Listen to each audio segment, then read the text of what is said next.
Assalamualaikum warahmatullahi wabarakatuh.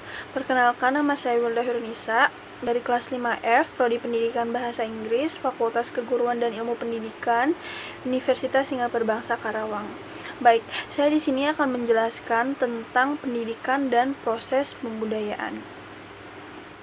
Yang pertama, saya akan menjelaskan pendidikan. Apa itu pengertian dari pendidikan?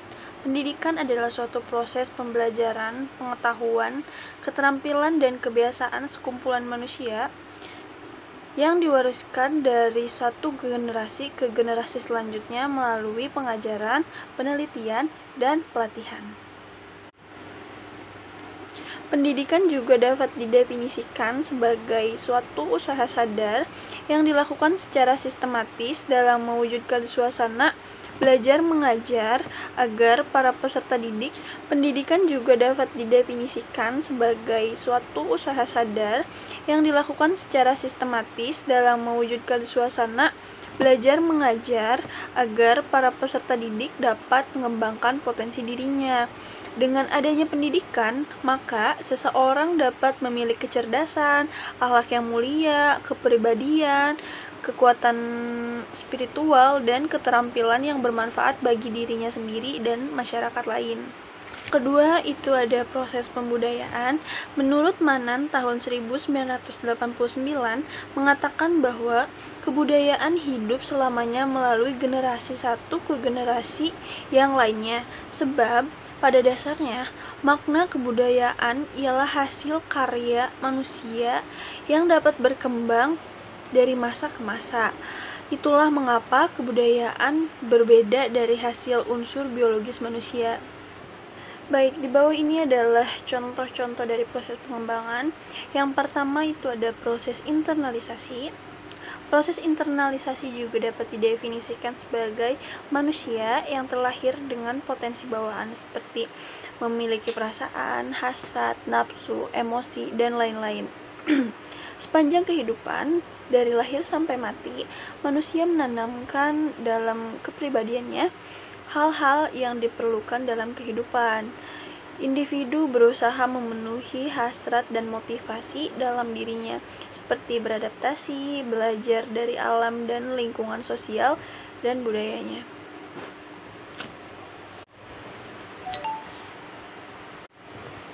Baik, yang kedua ada proses sosialisasi. Proses sosialisasi juga dapat didefinisikan sebagai individu yang berinteraksi dengan sesama individu lainnya. Dari individu yang menduduki aneka peranan sosial, sosialisasi berarti proses belajar anggota masyarakat untuk mengenal dan menghayati kebudayaan masyarakat di lingkungannya. Baik, yang ketiga ada proses enkulturasi. Individu mempelajari dan menyesuaikan alam pikiran dan sikapnya sesuai dengan adat istiadat, sistem norma, dan peraturan-peraturan dalam kebudayaannya. Kalau pada awal meniru, sesuai dengan perkembangan kehidupan seperti membaca, menghayati, hingga menjadi pola tindakan atau kebiasaan. Proses pembudayaan ini juga dapat dijadikan sebagai istilah yang tepat dalam proses pendidikan, khususnya dalam kegiatan belajar mengajar antara peserta didik dan pendidik di dalam kelas. Inilah yang terjadi suatu proses transfer of knowledge and value, atau dapat disebut juga sebagai suatu sistem pengetahuan dan nilai kebenaran diberikan oleh pendidik pada peserta didik. Untuk membantu proses pembudayaan melalui pendidikan, pastilah terdapat sebuah lembaga yang berperan mengatur berjalannya proses pembudayaan di kehidupan sosial, khususnya pada generasi milenial yang nantinya akan bertanggung jawab serta menjaga dan Lembaga di sini berperan sebagai komponen yang menunjang efektif atau tidaknya suatu sistem dalam pendidikan yang berlaku.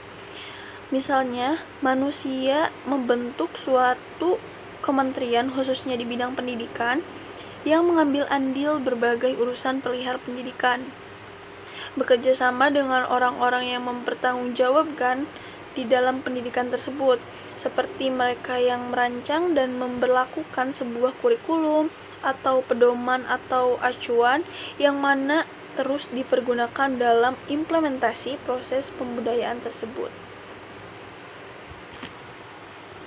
Saya rasa cukup sekian. Terima kasih. Wassalamualaikum warahmatullahi wabarakatuh.